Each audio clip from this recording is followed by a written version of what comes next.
살펴보도록 하겠습니다. 자, 우리 교재는 이상규 목사님께서 교수님께서 쓰신 이 고신대 교수님이신데 다시 쓴 한국교회사. 자, 여기 교재, 이 교재를 참고로 해서 함께 살펴보도록 하겠습니다. 자, 제1장 근대 이전의 기독교와의 접촉했어요. 그래서 흔히 기독교의 한국 전례는 19세기 후반으로 보지만 사실은 이보다 훨씬 앞서서 기독교와의 접촉이 있었고 또 여러 흔적들이 발견되고 있다고 합니다. 자, 일반적으로는 이 기독교 전파의 주된 과정이 예루살렘에서 시작해서 안디옥을 거쳐서 또 서쪽의 에베소, 고린도 그리고 로마에 나아가는 이 서진의 과정이었습니다. 이 부분은 우리가 이제 성경에서 잘 말씀하기 때문에 우리가 알고 있죠. 자, 이 서진의 과정에서 이 구라파, 유럽이죠. 전파된 기독교는 16세기 이후 이 북미 대륙으로 전파되었고 우리가 지난 종교개혁 역사를 통해서 이 과정들을 우리가 살펴봤죠. 그래서 북미 대륙에서 다시 아시아로 그리고 19세기 말에는 이제 한국으로 전파됐다. 자, 이 기독교 복음의 이제 아까는 서진이었지만 이제 동쪽으로 그러면 동쪽으로는 전파되지 않았을까? 자, 그래서 예루살렘에서 시작된 기독교 복음은 익명의 전도자들에 의해서 아시아와 아프리카 지역으로도 전파되었다. 그래서 사도행전에 언급된 그 흩어진 사람들, 사도행전 8장 4절에 이들에 대한 희미한 흔적이 있다. 그러니까 역사적으로 그러니까 큰 물결이 이제 이 서진을 했지만 그러나 하나님께서는 또 그 반대로 이렇게 또 흩어진 사람들을 통해서 희미하지만 그렇게 복음이 전파되었다라는 것입니다. 또 주전 200년경 중국을 통일한 이 진나라가 진이 로마에까지 알려진 것으로 보아서 이 동서교섭의 역사는 일찍부터 있어 왔음을 이제 알 수 있습니다. 이런 과정에 대한 실증적 연구를 위해서 이 동서교섭사 연구가 선행되어야 하는데 아직은 이제 좀 부족함이 있죠. 그러나 예수님의 제자 사도 도마가 이 시리아와 인도를 거쳐서 중국까지 이제 왕래했다는 주장이 있습니다. 주장. 확인이 아직 안 됐는데 그걸 이제 연구를 통해서 이제 확인해 봐야겠죠. 심지어는 신라에까지 도래했다는 주장도 있는데 그러나 아직까지는 여러 의문들이 있다. 자, 그렇다면 이 고대 기독교 이 전례설 첫 번째, 자, 기독교와 한국 간의 최초의 접촉이 언제 있는지는 분명하지 않다. 3세경에 이미 기독교와의 접촉이 있었을지 모른다 이런 주장이 제기된 바가 있습니다. 그러나 앞에 말씀드렸지만 아직 연구가 부족하고 또 여러 가정이 제기가 된다는 점.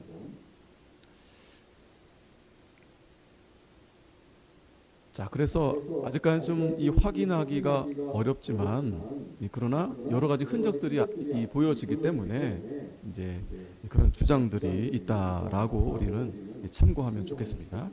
경상북도 영통군 평읍면 왕류동에 있는 이 암각상 큰 돌에 이제 이렇게 모양이 있는데 또 순흥면 읍내리에 있는 고분의 벽화 또 안동군 북후면 신전리 학가산에서 발견된 비석 등의 기초에서 전례가 되지 않았을까 이렇게 주장하고 있습니다. 어쨌든 신기하죠. 이런 이 큰 이제 어떤 조각상이나 또 벽화 이런 것들이 있다라는 거예요. 근데 그게 언제부터 그렇게 됐는지는 아직 이제 확인이 되지 못한 가운데 있다는 거죠. 또 왕류동에서 1987년에 발견된 이 도마의 분처 석상은 이 두부가 떨어져 나간 암각상인데 앞면에 이 도마라고 읽을 수 있는 히브리어가 새겨져 있다. 도마라고 새겨져 있대요. 성도마상이라는 주장도 있는데 단정하기는 어렵다. 또 상면 하단에는 야소화왕 인도자라는 글과 또 명전행이라는 한자 명문이 있는데 이 말이 뭐냐면 야소화왕이 이제 예수 그리스도 전도자다. 명전행. 자, 이것이 한자로 이제 히브리어를 한자로 이렇게 한 거죠. 자, 이렇게 이런 흔적들이 있다. 두 번째, 이 경교와의 접촉 가능성. 그러니까 이제 기독교가 오기 천주교, 그러니까 기독교 앞에 이제 천주교가 왔고 그 앞에 이제 경교가 있어요. 경교. 그렇다면 이 경교와의 접촉 가능성. 자, 일반적으로 8세기에 경교와의 접촉이 가장 오래 접촉으로 알려져 왔습니다. 그러나 이것도 이제 문헌 기록이 없고 또 신라 시대로 추정해서 이 경교의 날의 전래설이라고 말합니다. 자, 그래서 이 경교가 8세기경 신라까지 이 전래되었다는 이 주장이 바로 이 경교의 나대 전래설이에요. 굉장히 이제 이른 시기에 접촉이 된 거죠. 자, 이 경교가 뭐냐? 이 5세기의 이 콘스탄티노플의 감독이었던 이 네스토리우스로부터 시작된 이 기독교의 일파입니다. 자, 그런데 그가 이 431년 에베소에서 모인 교회 회의에서 이단으로 정죄되었고 그 후에 그를 따르는 이들은 이 교회를 형성해서 동방으로 진출해서 페르시아와 인도 또 중앙아시아를 거쳐서 635년에 중국에까지 전래되었다. 자, 그래서 중국에 전래된 이 네스토리우스의 교회, 곧 네스토리아는 이 경교로 이제 불리게 된 겁니다. 자, 그럼 이 네스토리우스는 누구냐? 이 사람은 원래 이제 안디옥 근처에 이제 유프레피우스 수도내 출신인데 거기 수도사였습니다. 당시 안디옥 학파의 대표적인 신학자 이 데오도르 밑에서 사숙했는데 그가 428년 동로마 제국의 감독 데오도시우스 2세에 의해서 이 콘스탄티노플의 감독으로 임명이 됩니다. 자, 그런데 문제는 이 사람이 이제 예수 그리스도는 오직 하나의 본성만 가졌다. 그래서 신성이 인성을 흡수했다라는 이 소위 단성론을 주장하는 자들과 이 대항하는 과정에서 이 그리스도의 두 본성, 곧 인성과 신성. 자, 우리는 이 두 본성을 우리는 받아들이죠. 그러니까 이 단성론은 이단입니다. 그런데 이 네스토리우스가 이들과 이 대항하는 과정에서 이 인성과 신성을 각각 강조한 나머지 마치 그리스도가 두 인격을 가지고 있는 듯한 이 교의를 주장했던 겁니다. 자, 이것도 잘못된 거죠. 그러니까 예수 그리스도는 물론 인성도 있고 신성도 있는데 그렇다고 그게 나눠진 게 아니에요. 구분은 되나? 그러니까 인간의 몸으로 오시고 또 하나님이신데 그러나 한 인격이에요. 한 인격. 그러니까 둘로 이렇게 나눠져 있는 게 아니에요. 우리가 삼위일체도 마찬가지죠. 성부, 성자, 성령이 동일 본체 하나인데 우리가 삼위로 그렇게 이제 구분이 되어 있는 거예요. 구분이. 그래서 각각의 하나님이신데 그러나 본질이 하나다. 이 예수님에 대해서도 마찬가지예요. 인성과 신성이 있지만 나눠져 있는 게 아니에요. 인성 따로 있고 신성 따로 있고 그렇게 예수님이 두 분이 아니신 거예요. 한 분이세요. 한 분. 예수 그리스도는 한 분이세요. 그런데 그 안에 이제 인성과 신성이 이제 연합이 되어 있는데 그게 이제 신비죠. 자, 근데 이제 이 네스토리우스가 이제 그것을 마치 두 인격으로 있다라고 이렇게 주장을 했던 겁니다. 자, 이 때문에 문제가 된 것이 신모라는 것은 이제 이 마리아를 가리키는 거예요. 마리아. 이 데오도코스라는 이 용어인데 이 신모, 그러니까 신의 어머니라는 얘기죠. 네스토리우스가 인간 마리아에게서 난 것은 인간이고 신성이 아니다. 자, 그래서 마리아는 인간 예수 그리스도의 어머니일 뿐이다. 자, 그러니까 무슨 말인가 하면 이 마리아는 인간이기 때문에 그 인간에게서 이 예수는 인간이다. 그 말은 맞죠. 근데 문제는 뭐예요? 이 신성이 아니다.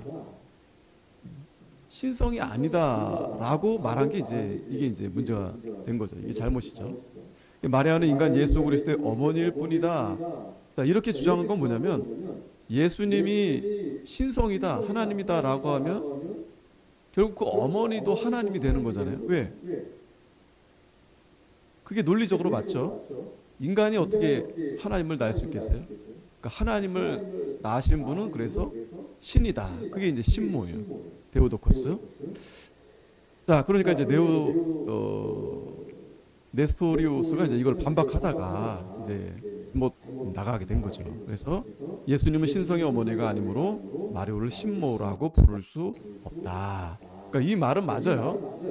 마리아는 신모가 아니죠. 신의 엄마가 아니니까 그 신이 아니죠. 그러니까 다시 말하면 마리아는 신이 아닌데 그 신이 아닌 것을 증명하다 보니 예수님이 신성이 없다라고 이제 낳을 때는 예수님이 신성이 아니다 이렇게 이제 말해 버린 거죠. 주장을 하게 된 거죠. 자, 그러니까 이것은 이 마리아에게서 난 자를 처음에는 단순한 인간으로 보고 다음에 이제 하나님이신 말씀을 별도로 생각해서 예수 그리스도의 양성을 두 인격으로 이렇게 본 거예요. 그러니까 처음에는 인간이었는데 나중에는 이제 하나님이 됐다. 자, 그런데 이것은 이제 451년도 칼케톤 공의에서 이제 그러니까 네스토리우스가 주장한 것이 이단으로 이제 확정이 됩니다.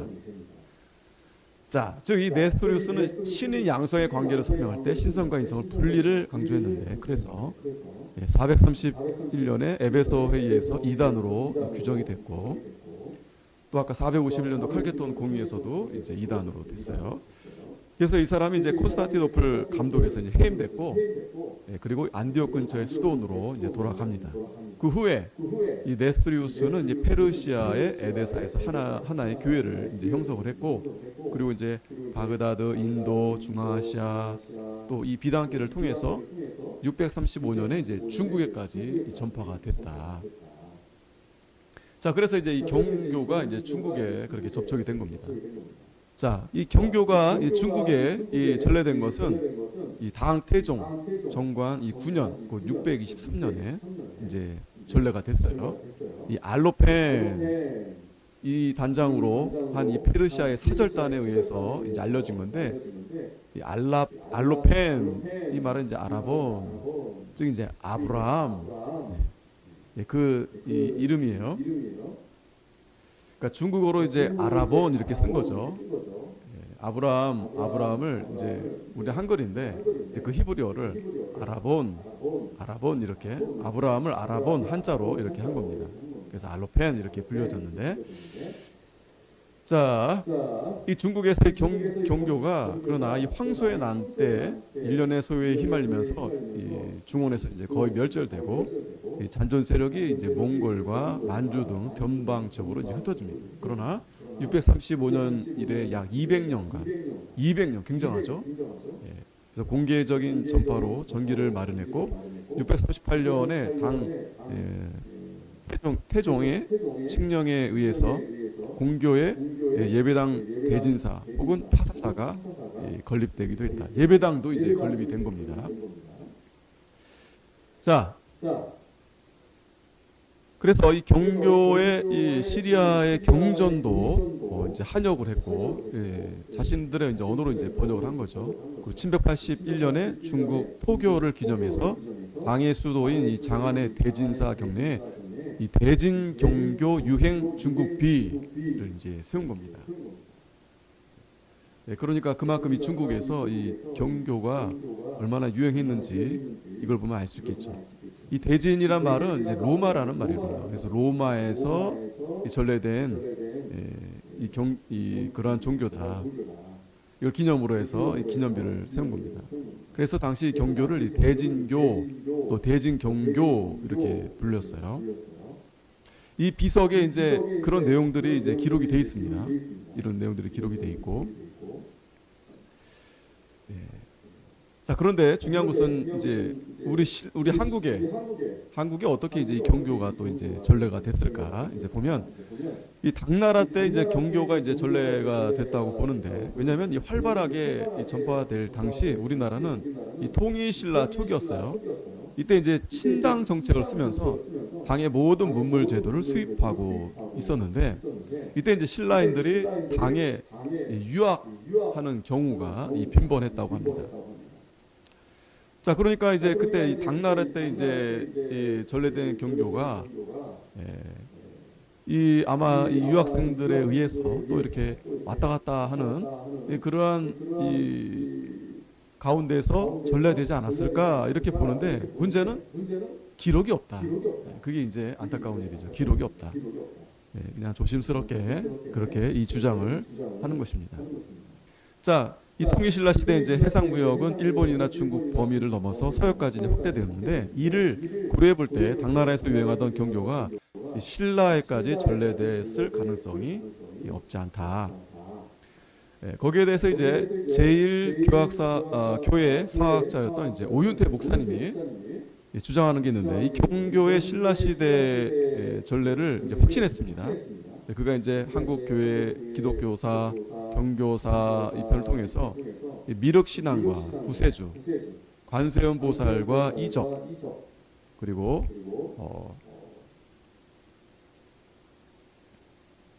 이 서학과 이 천주교를 연관지으면서 이 미륵교리를 포함한 이 대승불교가 북인도에서 출발하여서 서역과 이 중국을 거쳐 우리나라에 전해졌다라고 이렇게 주장을 합니다. 자, 무슨 말인가 하면은 이 불교가 원래는 이제 이 소승불교였는데, 이 소승불교는 뭐냐? 이 개인, 그러니까 자기 한 개인이 이제 열반에 이르는 거예요. 그런데 이 경교의 영향을 받아서 경교는 뭐 엄밀히 말하면 이제 기독교 이제 그러한 이제 종교가 있죠. 그래서 기독교는 이제 복음을 전하는 거잖아요. 그러니까 이 소승 불교는 전하는 게 아니었어요. 그러니까 자기만 개인이 중요한 개인. 근데 우리 기독교는 물론 개인도 중요하지만 개인이 이제 복음을 연접하면은 그 다음에 이제 복음을 전하게 되죠. 다른 사람에게 구원을 전하는 게 이제 하나님의 뜻이죠.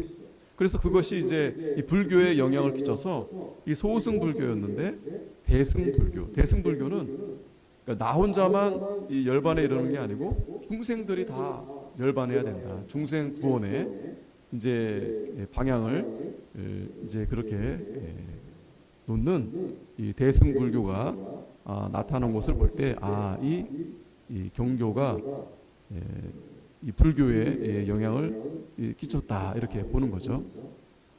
어쨌든 그래서 우리나라의 이 신라 시대도 이제 전례가 되었을 거다. 이제 기록은 없지만 이제 그렇게 이제 추측을 해 보는 겁니다.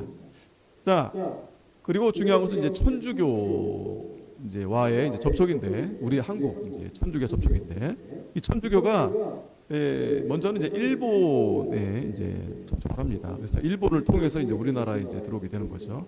일반적으로 임진왜란 당시에 1593년으로 이제 알려져 있습니다. 그래서 일본에 이 천주교가 전래된 것은 이 종교 개혁이 시작된 지 30여 년이 경과한 1549년 이 7월이었습니다. 상당히 일찍 이제 일본에 가게 됐죠. 종교 개혁을 통해서 이 교리적인 도전과 이 프로테스탄트들에 의해서 많은 지역을 상실한 이 천주교가 이를 만회하기 위해서 소위 반종교 개혁을 시도했습니다. 사실 우리가 지난주까지 이제 종교 개혁을 공부했는데 이 부분은 사실은 좀 뺐어요. 이 부분은. 그러니까 이 부분의 내용은 이제 천주교가 이제 종교 개혁이 자꾸 일어나니까 거기에 반해서 그래서 자신들만의 이제 신앙 회복 운동을 해야 되겠다.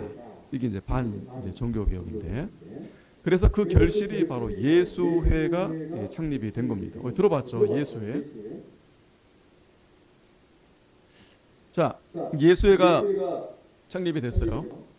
당시 예수회는 로마 카톨릭이 강한 지역에서는 이 종교 재판을 통해서 개신교도들을 탄압하고 또 천주교나 개신교가 소개되지 않는 지역에는 이 선교사를 보내서 그 지역을 장악하고자 했습니다. 그래서 스페인과 포르투갈의 도움을 힘입어서 여러 곳에 이 선교사를 파송했는데 그 결과로 이 자이비어를 비롯한 여러 예수의 선교사들이 일본에서 전교를 했어요. 선교한 거죠. 이 자이비어 이 사람이 이 이그나티우스 로욜라와 함께 이 종교개혁을 반대하고 교황에게 충성하는 교회로서 이 교회의 쇄신을 도모하고자 이 1534년에 예수회를 창립한 겁니다. 예수회. 자신이 선교사가 돼서 1541년부터 인도 서부 연안의 해안 도시 고아 지방에서 활동을 했어요. 자, 그때 일본에는 아직 이 천주교 선교사가 없었는데 이 자이비어가 인도를 떠나서 1549년 7월에 규수로 갔습니다. 그래서 그가 극동 아시아에 온 첫 이제 선교사가 된 거예요. 아시아에 자이비어가. 그래서 이 규수는 이제 일본에서 이제 세 번째로 큰 섬입니다. 이곳에서 이 자이비어를 통해서 일본의 천주교가 소개되고. 그때 이제 천주교들을 뭐하라 부르냐면 기리시탄 이렇게 불렀어요. 기리시탄, 크리스찬, 이 크리스찬을 자기 일본 음역으로 이제 부른 거죠. 크리스찬, 기리스탄 이렇게 부른 거예요. 네, 그래서 일본의 전래된 천주교는 이 통치자의 비호 아래서 선교 활동을 할 수 있었고, 도요토미 히데요시 들어봤죠? 이 도요토미 히데요시 치하에서도 비교적 자유롭게 이 선교 활동을 할 수 있었다. 자, 일본이 자 이렇게 보면 이렇게 천주교를 받아들이고 또 서양 문물을 일찍 받아들임으로 해서 그 나라가 굉장히 일찍 그렇게 제국으로 변모가 될 수 있었던 겁니다. 반면에 우리나라는 굉장한 세국 정책을 폈죠. 아무도 들어오지 못하도록. 자, 그래서 한국에 그러면 어떻게 전례가 됐는가? 이 천주교가 한국에 최초로 소개된 것은 임진왜란을 통해서다. 임진왜란. 그러니까 일본에 이제 천주교가 들어가 있는 상태에서 이제 일본이 전쟁을 일으킨 거죠. 임진왜란. 그래서 도요토미 히데요시가 이 명을 치러 갈 때 중국 명을 치러 갈 길을 허락해 달라는 구실로 1592년에 4월에 조선을 침공했습니다. 그러니까 우리를 발판으로 해서 이제 중국을 이제 침략하려 했던 거죠. 이때 내한한 이 고신이 유키나가하고 그 휘하의 군사들이 진해 근처 웅천이 있는데 천주교 신자로서 조선에 와 있는 신자들을 위해서 일본 예수의 교구장 코메지에게 신부 파견을 요청했습니다. 자, 무슨 말인가 하면 그러니까 이 사람이 이 군인이죠. 그러니까 우리나라를 발판으로 해서 이제 중국으로 이제 치려고 했는데 이 사람이 신자인 거예요. 천주교 신자. 그러니까 다른데 전도하려고 신부를 요청한 게 아니고 자기뿐만 아니라 군사들도 이제 신자가 있으니까 이제 와서 예배드려야 될 거 아니겠어요? 그러니까 일본 예수의 교구장 코메지에게 이제 신부 파견을 이제 부탁을 한 겁니다. 그래서 이제 우리나라에 오게 된 거예요. 이 요청에 따라 의해서 한국에 오신 분이 바로 스페인 신부 세스페네스 이분이 왔어요. 자, 이분이 바로 한국 땅에 진짜 처음 발을 밟은 이제 성직자였다. 1594년.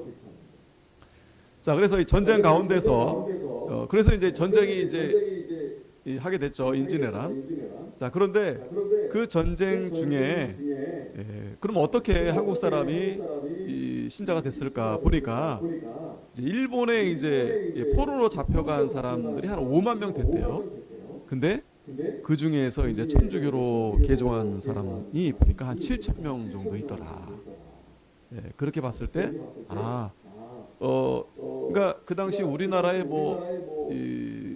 이 임진왜란 때 우리나라에 이제 복음을 전하기 위해서 했던 건 아니었고 이 일본 사람이 자신들을 위해서 그렇게 이제 파송이 됐는데 그 가운데서 전쟁 중에 이제 포로로 끌려간 이들 가운데서 보니까 한 7천 명이나 이렇게 천주교 개종한 사람이 있었던 겁니다. 자, 여기 보면은 여기가 이제 세스페테스 신부가 방한했다 해서 이 천주교에서 이제 이 기념탑을 세운 거예요. 공원도 만들고 창원에 있어요. 여기 보면 이제 이렇게 탑이 있고요. 여기 보면 이제 여기 확대해서 이렇게 보면 세스페테스 신부 기념비 이렇게 있어요. 써 있어요.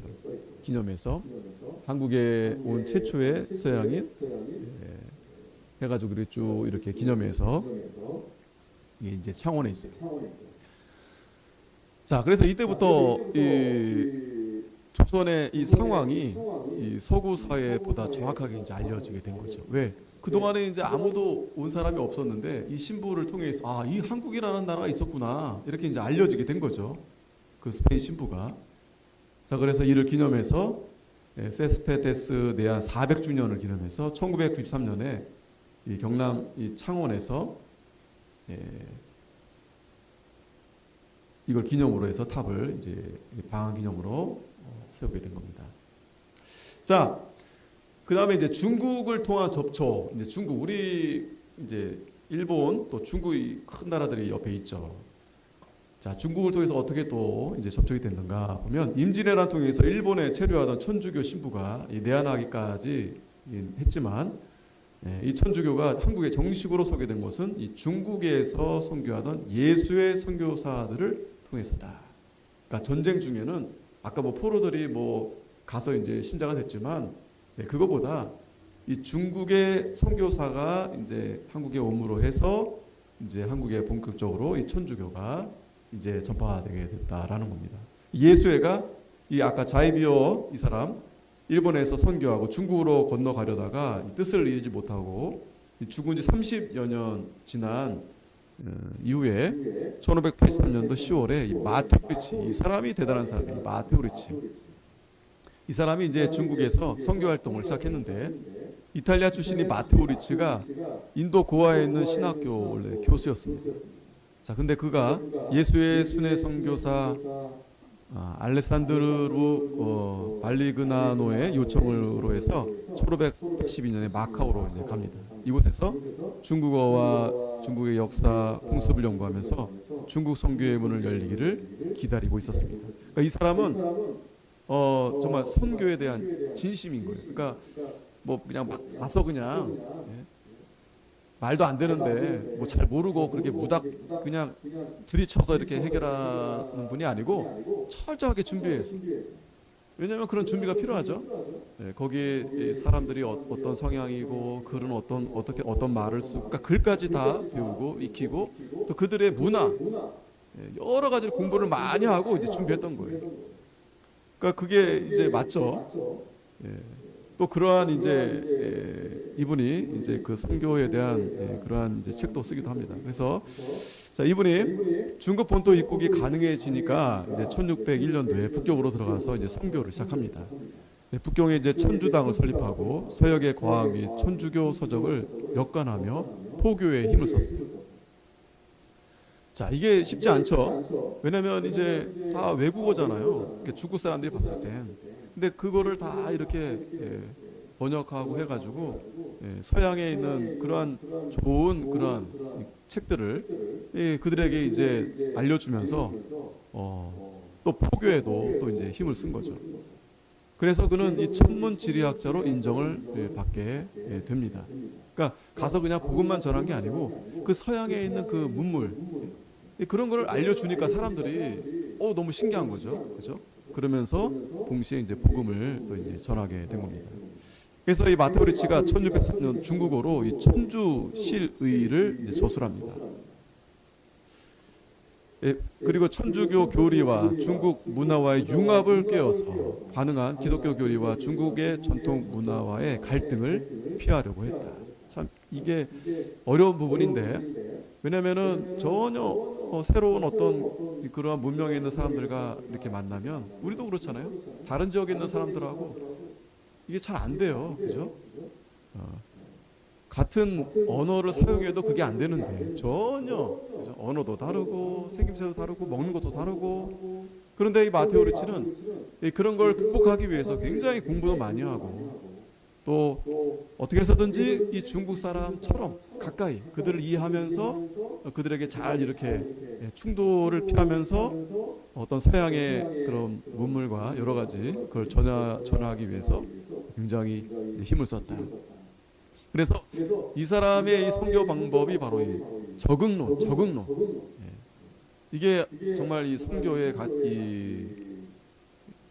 아주 그 모범이죠, 모범. 그래서 중국의 고유한 문화나 풍습에 이 기독교 신앙을 적응시키는 방식입니다. 그냥 갖다 줘서 말하면서 야 이렇게 야 알지 믿어 이러면 누가 믿겠어요? 그거를 설명하기 위해서 부단히 이분이 이제 중국에 대한 공부를 해서 그들이 잘 이해하기 쉽도록 그렇게 한 겁니다. 이 천주시리는 바로 하늘의 주인에 대한 참다운 교리, 이것을 이제 중국어로 저술한 거죠. 대단하죠? 절충주의 선교 방법이라 해서, 왜냐면 그 당시 이제 중국은 유교잖아요. 그래서 유교와 기독교를 절충해서, 그러니까 유교 안에도 어느 정도 이제 그 공통적인 부분이 있지 않겠어요? 그런 부분들을 부각하면서 문화적 충격을 제거하고 유교적 배경의 중국인들의 그 입교 과정에 그 이념 차이 이거를 제거하려고 부단히 노력한 것이 바로 이 절충주의 이 선교 방법. 그러니까 이 마테오 리치가 정말 진심이었던 거죠. 그리고 그냥 가서 그냥 물론 그런 분들도 계시지만 그래도 이분은 철저하게 기도하면서 준비하면서 그렇게 했던 것 같아요. 자, 그리고 또 이 사람이 또 한 일 중에서 그 중국의 뭐 사서 굉장히 좋은 그런 책들 있잖아요. 그런 것들을 또 이 사람이 또 번역을 해가지고 또 자기 나라에 또 유럽에 이렇게 그렇게 또 알리는 그러한 역할도 이 신부가 했던 겁니다. 자, 천주시리는 우리나라 이수광이라는 사람이 이제 지봉유서를 통해서 조선에 이제 소개가 되고 또 천주교는 종교로서가 아니라 학문으로서 소개되기 시작했습니다. 그러니까 그냥 복음만 전하면 그게 거부가 될 수 있거든요. 왜냐면 자 생각해 보세요. 이들은 이 한국 사람 그 당시 이제 뭐 지금도 마찬가지죠. 안 믿는 사람들의 신에 대한 개념이 없고요. 또 있어도 막연하죠. 그런데 성경은 뭐라 말합니까? 하나님만 신이다라고 하죠. 다른 신들은 다 우상이다. 그러면 받아들일 때 내가 다 우상을 숭배하고 있는 거 아니겠어요? 그게 이제 믿어지면 다행인데 믿어지지 않게 되니까 그게 이제 거부하게 되죠. 그리고 하나님은 부모보다 하나님이 더 위에 있는 거잖아요. 하나님 말씀을 들으라 하니까.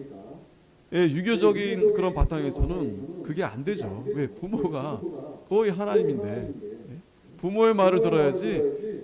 그러니까 이게 쉽지가 않죠. 복음만 전하게 되면. 그러니까 그 서양의 여러 이제 좋은 것들을 이제 소개를 해주는 거예요.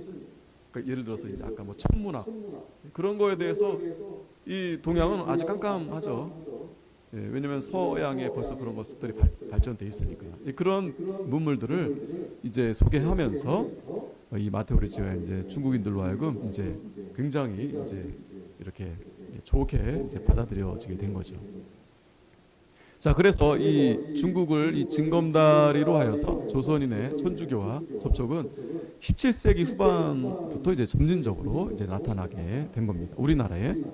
자, 우리나라에 이제 실학파들이 있었는데 이들이 이제 천주교를 이제 영입하게 된 겁니다.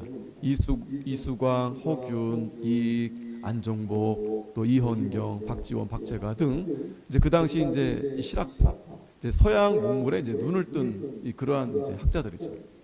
그래서 천주교는 이 척주학, 서학 또는 혹은 양학이라는 이름으로 조선에 이제 소개됐는데 물론 이들이 다 종교로서 천주교 신앙에 심취하진 않았습니다. 그러니까 이분들이 그 천주교의 어떤 그 신앙적으로 받아들였다기보다도 그 서양의 학문이다. 우리가 그 서양의 그 앞서간 문물들을 우리가 빨리 받아야 되겠다. 자, 이러한 중심으로 해서 이제 받아들인 거다. 자, 그런데 그 가운데 그래도 이 천주학을 신앙의 대상으로 삼고 복음의 가르침을 따라 살았던 사람이 있는데 그분이 바로 이 허균이다. 뭐 다는 아지만 그래도 소수가 있는데 그 한 사람이 바로 허균이다. 이 사람이 그래서 1610년에 중국에 가서 개 12장이라는 이제 천주교 기도문을 또 가져옵니다. 그러니까 다른 사람들은 그 종교에는 그렇게 관심이 없었던 거죠. 그냥 이 서양의 그러한 이제 학문이나 이 그러한 것들에 대해서 왜? 그 당시 조선은 굉장히 가난하고 뭐 아무것도 없으니까. 근데 서양에 가면은 뭐 여러 가지가 있죠.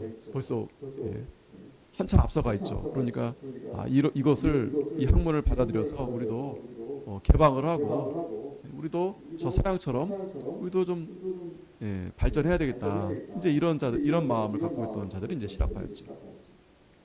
자, 그 가운데 이승훈이라는 사람이 이제 영세를 받습니다. 이 천주교의 신앙을 받아들이고 처음으로 영세받은 인물이 바로 이승훈 이 사람이 최초로 이제 영세를 받습니다. 당시의 정치 현실로부터 소외되어 남인, 특히 벽파에 속해 있던 인물들이 1771년 경기도 천지남 주호사에 모여서 비밀리 천주학을 연구하고 있었는데 이때의 모임이 천지남 주호사 강화회라고 이제 불린 겁니다.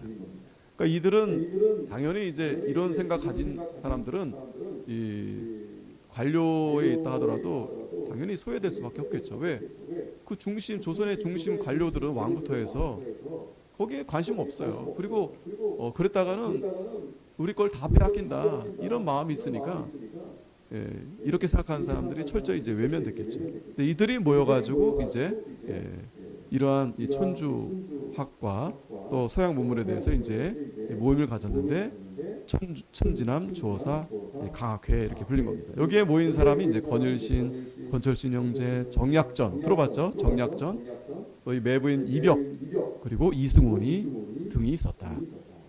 1783년에 이승훈은 아버지를 따라 이제 북경에 갑니다. 왜냐하면 한국에 들어서 배웠지만 뭐 더 이상 자료나 이런 게 없다 보니까 중국에서 온 거잖아요. 그래서 아버지 따라서 마침 이제 중국에 가게 됩니다. 그래서 거기서 이제 그라목이라는 선교사를 만나요. 그리고 선교사들을 접촉하면서 1784년도 2월에 예수의 신부 그라목으로부터 영세를 받습니다. 베드로 이제 천주교는 이제 영세를 받죠.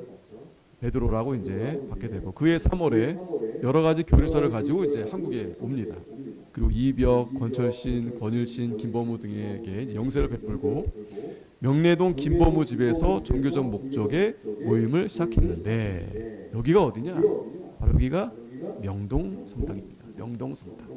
여기에 이제 1984년도 여기에 이제 명동 성당이 이제 세워지게 된 거예요. 그리고 1984년도에 200주년을 기념해서 교황 요한 바오로 2세가 한국에 이제 방문하게 됩니다. 여기 한국에 방문한 장면인데, 그러니까 최초의 한국에 이제 명동 성당이 이제 세워지게 된 거죠. 이승훈은 이제 우리 한국 최초로 이제 영세를 받게 된다. 자, 그러면서 이제 한국의 이 천주교의 박해가 이제 시작이 됩니다. 왜냐면 아까도 말씀드렸죠.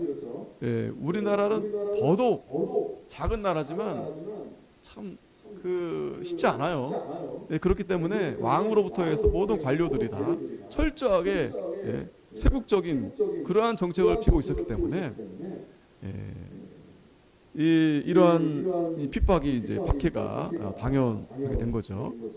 학문의 일환으로 시작했던 이 서학 운동이 천주교 신학 운동으로 발전했고 1791년 이후 큰 순환을 당하게 됩니다. 이 박해는 단순히 종교적 문제뿐만 아니라 당시의 정치적인 상황, 곧 당쟁과도 깊은 연관이 있다. 물론 소수였지만 이 서양의 문물을 받아들여야 된다. 근데 그게 이제 약했죠. 그걸 오히려 막아야 된다. 홍성대원군으로부터 해서 이제 그걸 철저하게 막게 되니까 여기에 이제 관련된 사람들 이제 박해가 이제 시작이 된 거죠. 그래서 양화진에 가면은 거기 이제 절두산 그 천주교 거기 순교지가 있죠. 또 기독교 순교지도 있고 많이 이 참 순교를 당했습니다. 그래서 이때 박해를 사복 혹은 교난이라는데 신의 교난, 또 신유 교난, 기의 교난, 병오 교난, 병인 교난 5대 박해라고 부릅니다.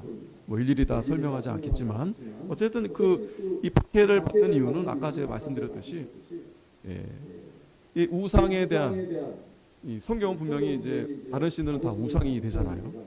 거기에 대한 이제 거부 반응이 있겠고 또 부모에 대해서도 그렇고 마찬가지고 그러니까 결국에는 이 천주교가 이제 한국 입장에서는 이단이죠. 이거는 하면 안 되는 거죠. 믿으면 따라가면 안 되는 거죠. 우리나라가 망할 일이죠. 그리고 이들의 세력은 이제 반국가 세력이 되는 거죠. 그래서 이제 철저하게 이제 박해가 된 겁니다. 한국 천주교가 이 접촉의 시기로부터 1866년 환불 조약이 되기까지 100여 년간 박해를 받았다. 어쨌든 여기 한국에서 이제 신부가 된 한국 사람들도 김대건 신부도 이제 박해를 받았지만 그러면 어떻게 되겠어요? 이들이 외국의 그 서양으로부터 왔으니까 그들에게 도움을 요청하겠죠. 그러면 그게 결국 그 도움은 어떤 거예요?